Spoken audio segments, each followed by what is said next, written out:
1 minute to the show. No, it's already begun with the Mikamoto auction. A lot of bikes are listed. People are sharing the bikes that they're seeing for sale. And it's the usual thing with people complaining about. I had to do everything I could not to get into a little bit of a battle with a guy today who said that the Mika motorcycle auction is the cause of inflation in the vintage motorcycle industry. He said that those people there, they put it in Vegas, people drink, and then they bid wildly, and Mika actually is ruining the market. To me, it was the equivalent of saying all the bars are the reason we have alcoholics in the world. It makes no sense. And people say the same thing every year. And the prices of bikes continue to go up. But I also see the quality of the bikes going up there. Nobody's just trying to sneak one through anymore. No, there's nice stuff. I'm looking forward to going. The show's about to start. I gotta go.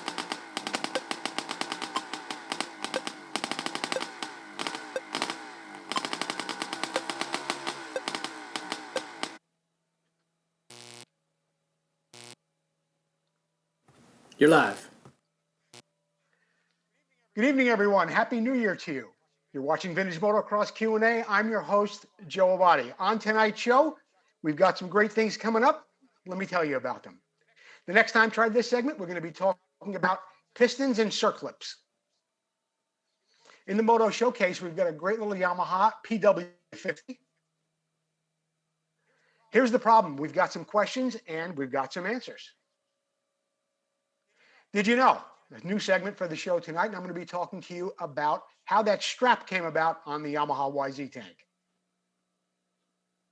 What's it worth? We've got a beautiful Bultaco Frontera. We've got all that and a whole lot more coming up on Vintage Motocross Q&A.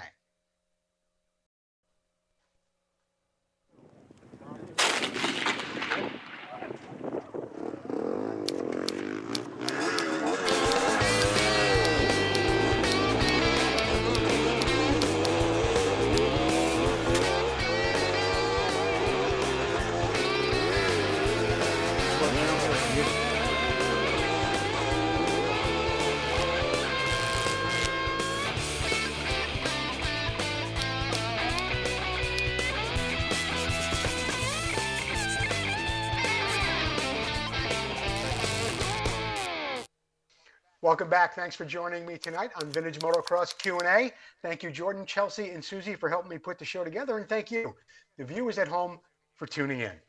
Jordan, what have we got up first? Oh, don't forget to keep sharing the show. Whether you're on Facebook or you're on YouTube, keep sharing the show. If you're on YouTube, please comment Motion Pro. And tomorrow on Vintage Motocross Q&A on the Facebook page, we'll be announcing who the winner is of this beautiful sticker sheet, compliments of Vinco.com. So keep sharing the show. Our YouTube channel is going great. You can see all of our past shows. You can hear all of the interviews we've done on Vintage Motocross Radio. So if you get a moment, tell a friend or you yourself, please go subscribe to our YouTube channel. You get a little alert just like this. It tells you when we're live on the air and you won't miss any of the show. It's also a great way to watch the show is from your big screen TV. You can sit back on your phone and comment while you watch the show in HD on your big screen TV. So that's how the pros are doing it, and that's the way I would recommend you do it as well. As always, I want to thank our sponsors, Motion Pro Vinco, Racer X Full Circle Racing, Preston Petty Products, Bill's Pipes, Northwest Mako CZ, and of course, Sunrise Vapor Blasting. In tonight's Next Time Try This segment, I want to talk to you about pistons and circlips. Very, very important you get the circlips into your piston the correct way to hold that wrist pin in there. If you do it incorrectly, it could cause catastrophic damage in your engine. There are different types of pistons. There are different types of circlips. Let's get a closer look with the camera, and I'll show you what I'm talking about. The circlips I was talking about, some of them look like this. And they have little curls on the end of them, just like that, and they fit into a piston just like this. It's a little old school. Today they don't make them quite like that anymore, but with a regular pair of needle nose pliers, it doesn't take much to get one of these out.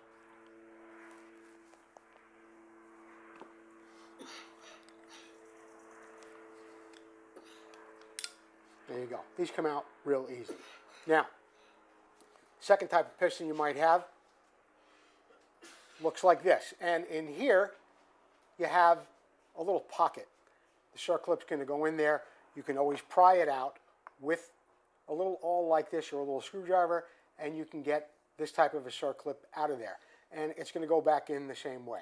You're going to put it back in there, put that little awl inside that pocket, tilt it over until it's securely in the groove that's inside that piston. The third one can be a lot more difficult. And I'm going to show you what it looks like right here. This is a Yamaha piston, and it doesn't have the pocket on the side, nor does it have the circlip with the little tails on the end that you can grab with a pair of needle nose pliers like this. So I'm going to give you an idea of how you put something in on a piston like this. What you want to do is get that clip down into the groove on one side as closely as you can. You're going to get it down in that piston. You're going to hold it with your thumb on this side. And then carefully with the screwdriver, a little screwdriver like this, you're going to pry it in. You're going to pry it into that groove. And you may have to fiddle around with it just a little bit. Just like that. And if it goes in there a little too deep, it probably won't, because you'll have the wrist pin in there. And it goes in just like that. Now, I've heard people say that the circlip should either be at 12 o'clock, the opening in the circlip should either be at 12 or it should be at 6, because when the piston goes up and down with the compression, it could possibly react to the way that circlip is sitting inside that piston. I've never had a problem like that. I've never really seen a problem like that. But if you want to get it at 12 or you want to get it at 6, that's fine. If it winds up off to the side, I don't think you're going to have a problem with that. So that's how you get them in. That's how you get them out. Be careful. Make sure they're in that groove. You want to make sure they're seated properly. And always keep a clean paper towel or some type of shop rag on your cases when you have the cylinder off. You always want to keep it nice and clean inside the engine cases in the crank area. Also, if you drop one of those clips, you don't want it to drop inside your case. The next time Try This segment is brought to you by Vintco. Keep the ride going. The highly anticipated arrival of the Vintco Air Shock is here. They are now available in stock and ready to be shipped. They come in all sizes from 13.5 to 17.5 inch. These are, of course, replicas of a very famous Air Shock that was available in the 1970s. They are completely rebuildable. When you get them, you will have to add either air or nitrogen, but they're complete and they're ready to go. So get a hold of Vintco for your Air Shocks today. They retail for $795.95. Vintco, keep the ride going. In the Moto Showcase tonight, we take a look at a 1980 YZ50. At the beginning of the show, I think I called it a PW50, but it is a 1980 YZ50. I'll tell you a little bit about it while Jordan goes through the slides. This was sent in to us by Chris Lucas. I always enjoy your show. I never miss an episode. Thank you, Chris. Here's a little info that may be helpful. It's a 1980 YZ50. The build started off as a $200 garage sale bike that ran. It was in very rough shape, but still it ran really well. I took the bike apart. I powder coated the frame, the swing arm, and the handlebars. I completely rebuilt the engine. I put in new seals, bearings, shim, everything it needed, including a clutch and the outer side case covers. They were all in great condition. I replaced all that stuff. I went with new aluminum rims instead of stock steel ones to give it a little bit more of a big bike look. It also has new controls, cables, bearings, brakes, and a whole lot more. I sourced a lot of the parts that were new old stock, and the hard to find items I was also very fortunate to find at a shop called Speed and Sport. I used translucent plastic from DC and had custom graphics made that I liked. I think for a 6-year-old Bob Hanna would really love this bike. Thanks for featuring it on the show, and I want to thank you, Chris Lucas. You've sent me your address. You're going to be getting a coffee mug, compliments of Vintage Motocross Q&A and Preston Petty Products. Thanks, Chris. This week's special is translucent fenders, available from Preston Petty Products. There it is right there with the price on the screen, $99.50, and they're looking for dealers as well. So get a hold of Paul Standard at Preston Petty Products. Get yourself some translucent fenders for your bike, and if you're interested, you could become a dealer as well. Here's the problem segment. Let's take a look at what we got this week, Jordan. Craig Smolin, I'm restoring a set of Kawasaki KX80 rims and the nipples seem to be 4.5 millimeters. I can't find a 4.5 millimeter spoke wrench. Do you have any suggestions? I called Tom McAllister about this, who builds a lot of wheels, and he recommended that there's only one wrench that's available that has a 4.5 millimeter opening on it, and it looks just like this. And on one side, it says 6, 4, and 2. The other side, 1, 3, and 5. Now, it does taper down, and that one opening can be used for 3 different sizes of spoke. That's the only one I've been able to find, Craig. So if you can, look for a spoke wrench like that, and that's the only way you're going to really be able to get them off. I would imagine a bike that old, a lot of the spokes are probably seized, very difficult to get off.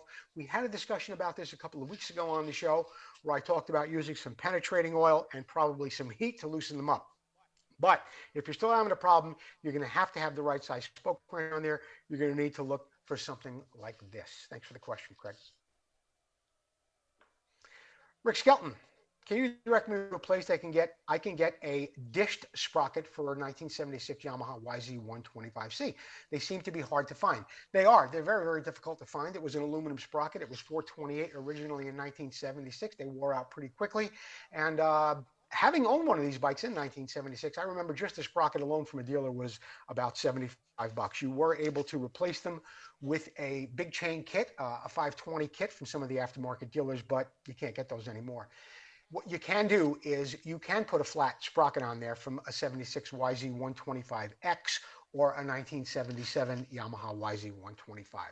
But you're going to have to space that sprocket out for it to line up with the countershaft sprocket. In order to do that, you're going to have to replace the studs that are in the hub with the correct studs from, say, a 76 YZ125X or a later model, because you're going to have to put a spacer back there of about 1/4 of an inch. You'll see when you get the studs in there how the sprocket lines up and what kind of spacers you have to put behind that sprocket in order for it to line up. So I did see one on eBay for sale. It was over $150 the last time I looked, kind of pricey. Or you can get some aftermarket flat sprockets from the same year model, 125X model, or the 77 YZ, and you can use that. That would be my recommendation if you don't want to go for the bigger coin on the correct dished sprocket. J.R. Canaguire, I'd like to race every Armor National I can in 2022. I'm 70 years old. What bike would you suggest for post-vintage racing? Well, it's an interesting question, and I often tell people, get the bike you wanted to have way back when that bike was new. But if it were me, I would go with any of the big four, Yamaha, Suzuki, or Honda. Kawasaki, post-vintage bike. You didn't really say what post-vintage meant to you. That can mean anything after 1978. I'm thinking 1979 or 1980. But I would go with any of the big four, but the big three, Suzuki, the Yamaha, or the Honda. Now, what I would really recommend here, JR, is no matter what bike you pick out, very, very important, get yourself a physical before you even pick out a bike. Go down, get everything checked out, a stress test if you have to. Make sure you're in good enough shape that you can get out there and go through the rigors of a vintage motocross race before you get out there. And I would recommend that to anybody who hasn't ridden or hasn't exercised in any amount of time. You know, you could be in your 40s, you could be in your 50s. We've heard some rather tragic stories over the years about guys, having heart attacks, some of them not making it. So whatever bike you pick, I wish you all the best in 2022, JR. More importantly, we want you here for 2023. You get yourself a physical before you get out there and race that bike. And good luck. I'm Steve Wise. You're watching Vintage Motocross Q&A. We'll be right back.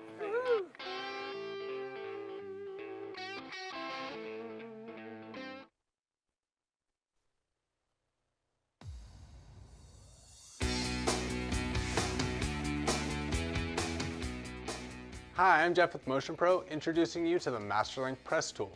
Now, the Masterlink Press Tool is an innovative addition to our wide variety of chain tools here at Motion Pro, and what makes this tool so unique is that it both presses on and presses off Masterlink side plates.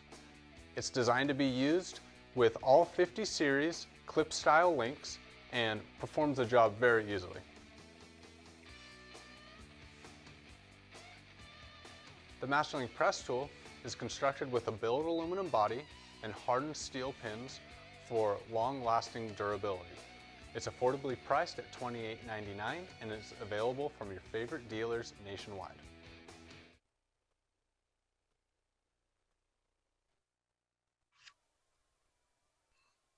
In tonight's What's It Worth segment, we take a look at a 1975 Bultaco Frontera. This is, of course, the portion of the show where I encourage you people at home to guess how much you think this bike recently sold for. I will tell you that it was sold on October 18th, 2021, and it was sold in Mississippi. As Jordan goes through the slides, I'll read to you a little bit more about the description that the seller has provided. For your consideration, a fully restored 1975 Bultaco 250 Frontera. The bike has had a complete restoration, cosmetic and mechanical, and top end and bottom end as well. Every nut and bolt is original Bultaco. The only thing not original about the bike is the headlight, which is off of a Husqvarna. The piston is bored, or the bore is a second over, and everything works as it should, and it runs very, very well. There are a few hours since the rebuild. It's only been ridden on the street and in the grass, no mud or dirt. It was primarily displayed when I bought it, and I have ridden it very, very little, but started it, and it idled very, very nicely just a couple of weeks ago.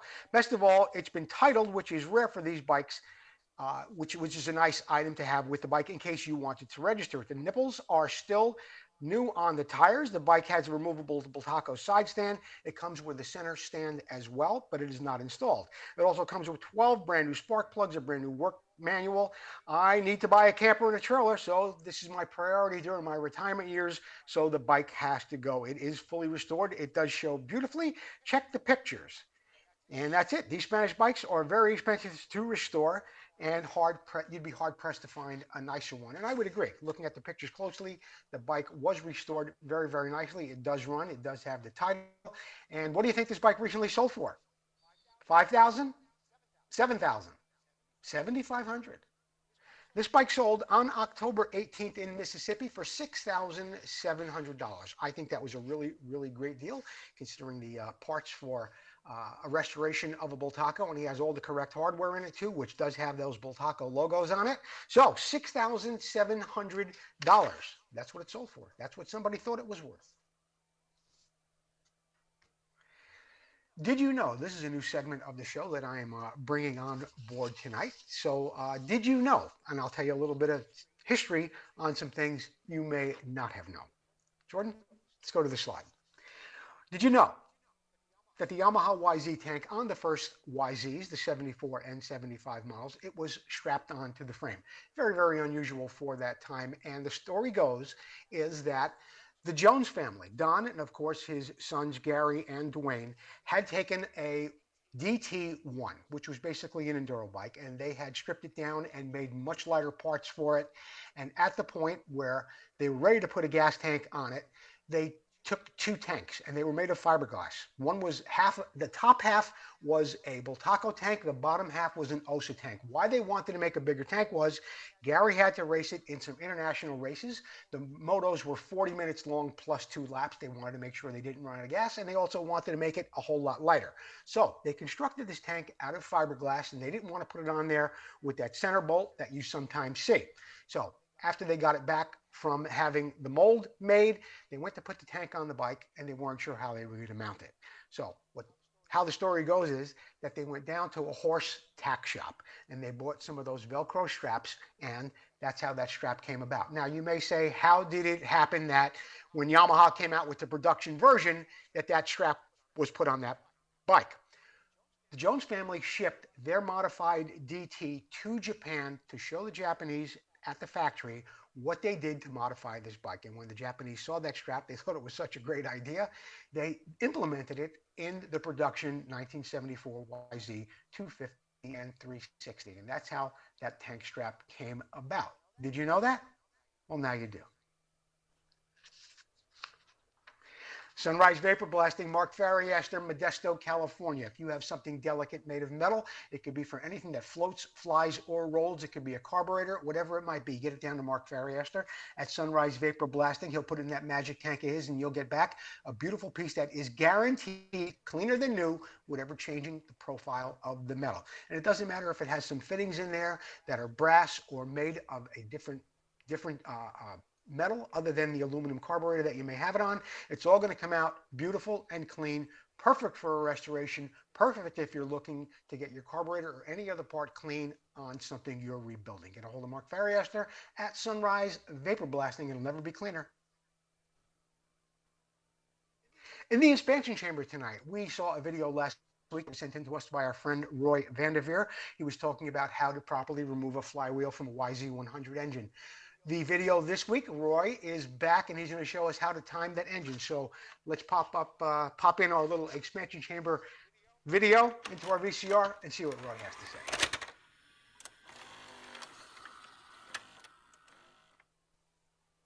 What we're going to talk about today is how to set the ignition timing on any two-stroke, but this is most common on Yamahas, using a dial indicator.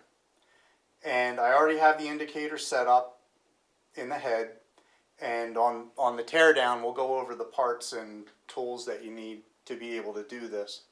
I have a wrench on the primary side of the crank so I can turn it, and you'll be able to see the crank turning down here. I'm sure you can't see the dial indicator, but I will be doing some close-ups that we're going to edit in so that you can see exactly what's going on. So first thing we do is insert the dial indicator into the head. Then our next task is to locate top dead center. And we do that by turning the crank slowly, either forward or backwards. Hopefully you can see that needle moving around a little bit. And at one point, it's going clockwise, then it starts to go counterclockwise. That's right where top dead center is. And then the face of this dial is adjustable. So we turn that to set it at 0. So now we're at top dead center. This engine specs 0.8 of a millimeter before top dead center. So what we do now is turn the crankshaft backwards, and we're going to go 90, 80, 40, 30, 20. One complete revolution of that dial is 1 millimeter, and it's graduated in tenths of a millimeter. So setting it at 20 gives us the exact number that we're looking for, 0.8 of a millimeter. So then we come down to the stator, and this wire's right in our way.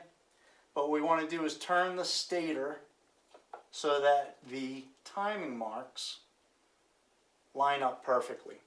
I've got some yellow and black magic marker on there to help make it a little bit easier on me. And then once those marks are lined up, we simply take our T-handle or screwdriver or whatever appropriate tool you have, and we lock the stator down. And voila, you've set your timing. One pro tip that I always like to do whenever I'm working on or near a stator, if the flywheel cover's off, take a 0.5 millimeter feeler gauge, slide it between the stator and the rotor, and make sure you got clearance all the way around and that rotor is not touching anything. And with that, you're ready to go. Again, this is common on Yamahas. If you have a Suzuki, those stator plates are marked. There's a little index hash there. That tells you, you line that mark up with the mark in the case, you're done. If it's a Honda, one of these slots is filled in and there's a 6 millimeter hole in it. You bolt it in, you're done. I think Kawasaki is the same as Suzuki in most cases. But if you've got a Yamaha, you're going to have to set the ignition timing with a dial indicator. And then on the reverse side of things here, there's the dial indicator. There it comes with 2 shafts, one long and one short. So anything that's 175 or less, you'll probably be using this. If it's 250 or more, you'll probably be using this because there's a lot more room in the combustion chamber. And then the dial indicator holder. If you already have a dial indicator, you can source these parts separately.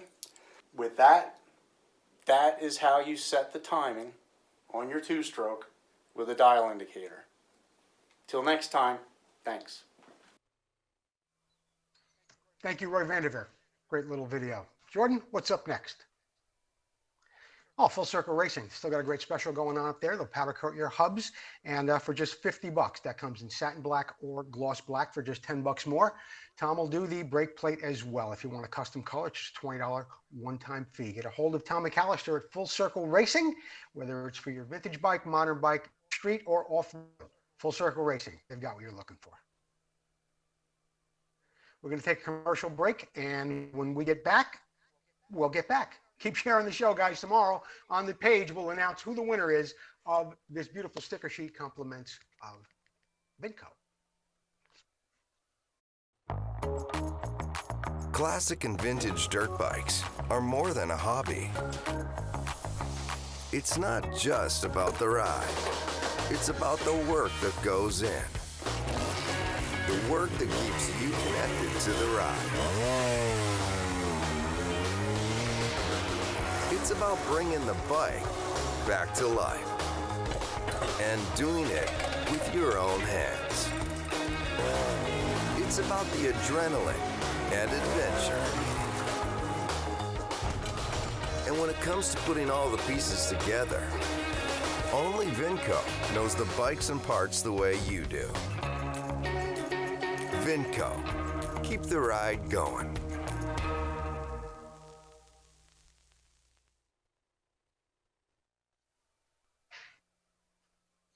This Week in MX History, brought to you by Racer X Magazine. It's available online and on your newsstand now. Racer X. Don't forget to check out our ad in the back of every issue of Racer X.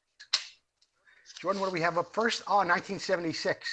A memorial race is held in honor of the late Mako factory rider Jim West, who was killed in the 1975 Saddleback Trans Am with a crash at the bottom of Bonsai Hill. The race was held on January 4th, 1976 at Moore Park Valley Cycle Park and brought many of the top stars of the sport that day. I'm going to win the 500 Pro class for Jim West, was exclaimed by Mako factory teammate Galen Mosier. Marty Smith, Danny Laporte, and Warren Reed battled in the 125 Pro class. Laporte topped OSA's Kenny Zart and Eddie Cole in the 250s, and Mosier did exactly what he said he was going to do. He did win the 500 Pro class in memory of the late Jim West. And everybody who won money from that event that day did donate it all to Jim West's widow. Interesting story and a sad time in motocross, 1976. 1986, the end of an era. Also a sad time, of course not tragic, but well, maybe in some ways it was. It is the end of an era, 1986. The AMA's controversial production rule goes into effect, ending the era of works bikes in the AMA Supercross and Motocross arena. The rule was brought about in order to curb the cost of professional racing and bring more parity between the manufacturers. Kawasaki's Jeff Ward was a defending AMA Supercross champion, but the 86 season would nevertheless be dominated by Honda riders Ricky Johnson, David Bailey, Johnny O'Mara, and Mickey Diamond. The rule still remains in effect today. I was brokenhearted when that rule came out in 1986, and one of the best things about going to the races every year was seeing the exotic factory bikes. But that's when it ended, 1986. 2003, Jeremy McGrath says goodbye. Seven-time AMA Supercross champion Jeremy McGrath officially announces his retirement from professional racing at the Anaheim Opener press conference at the Diamond Club of what was then the Edison International Field. McGrath switched to KTM, and he had ridden the new bike overseas for 2 races in World Championship events, both in Switzerland and in the Netherlands in December of 2002. He finished 5th and 7th, but decided upon returning to the United States that he would announce his retirement, and he had no interest in becoming a full-time racer anymore. When he retired, he had 7 AMA Supercross titles and 72 main event wins, and that was it. That was a Arrivederci for Jeremy Showtime McGrath. And the announcements tonight, Jordan? It's right around the corner. Potomac Vintage Riders and the York Swap Meet. January 22nd, that's 8 a.m. to 3 p.m. in the afternoon. And from what I've been told from Bill Nazarod, 370 vendor spaces are sold out. What that means is there's going to be a lot of guys with a lot of parts there. Okay, so no more vendor spaces are available, but the Bike Corral is still open. The Bike Corral is where you could sell a complete bike, and the bike show is still open. So if you're in the market for a complete vintage bike, you could still bring a bike there to sell or, of course, to purchase. If you have a bike for the show, you could bring that there. I will be the judge of that event, but 370 spaces are sold out for the Potomac Vintage Riders and the York Swap Meet at the York Fairgrounds, January 22nd, just a couple of weeks away. Finish Line is, of course, brought to you by Northwest Mako CZ. This week's special is authentic Magura levers $48 a piece. That's either for the left side or the right side, the lever and the perch. $48 a piece this week at Northwest Mako CZ.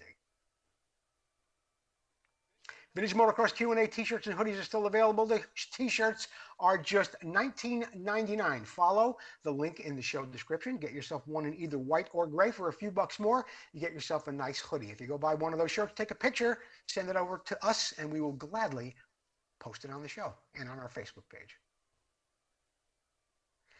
Sponsorship opportunities are still available. This is a great time of year to get involved. Springtime is just around the corner. You want people to know about your product. Get a hold of me. I will get you a sponsorship proposal package. You'll be able to see the same results as everybody else on the wall behind me. It works. 20,000, 22,000 people a week, up to 90,000 people a month.